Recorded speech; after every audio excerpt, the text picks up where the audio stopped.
Hello বন্ধুরা, সবাই কেমন আছো? আশা করি সবাই ভালো আছো, আমিও ভালো আছি।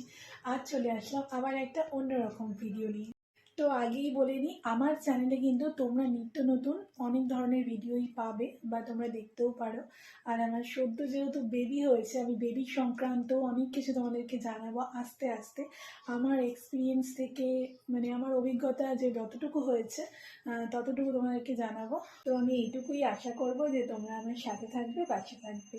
তো আজকে যে ভিডিও সংক্রান্ত বিষয় নিয়ে এসেছি সেটা হলো বাচ্চার যে ফিডিং বোতল আমি কিভাবে স্টেরিলাইজ করে থাকি। তো সেটাই তোমাদের সাথে আজকে শেয়ার করতে চলেছি। তো দেখতে থাকো ভিডিওটা, আশা করি ভালো লাগবে। আমি বোতলের নিপিল কিন্তু 1 মাসের বেশি ইউজ করি না, তো সেই জন্য আমি অনেকগুলোই কিনে রেখেছিলাম, অবশ্যই 3টে রয়েছে। তো চলো এবার দেখতে থাকো যে স্টেরিলাইজ কী করে করব। সবে বাচ্চাকে খাইয়েছি, আর খাইয়ে দেখতেই পাচ্ছ প্রথমে আমি জল দিয়ে ভালো করে কিন্তু বোতলটাকে ধুয়ে দিলাম। শুধু বোতল নয়, বোতলের যে পার্টগুলো রয়েছে পুরো পার্টটাকে কিন্তু ধুতে হবে ভালো করে।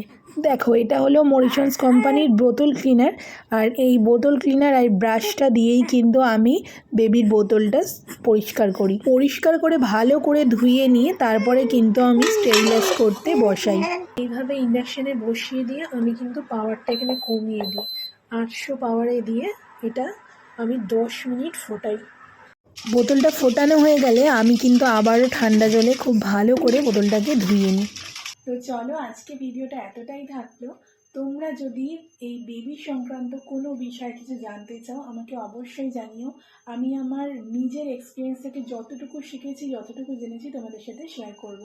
আমি তো বিশাল কিছু জানি না, নতুন মা হয়ে যেটুকু শিখেছি, যেটুকু জেনেছি, ডাক্তারদের থেকেই জেনেছি, সেটুকুই তোমাদেরকে জানাবো যাতে তোমাদের উপকার হয়। তো চলো, আজকে ভিডিওটা এতটাই থাকলো।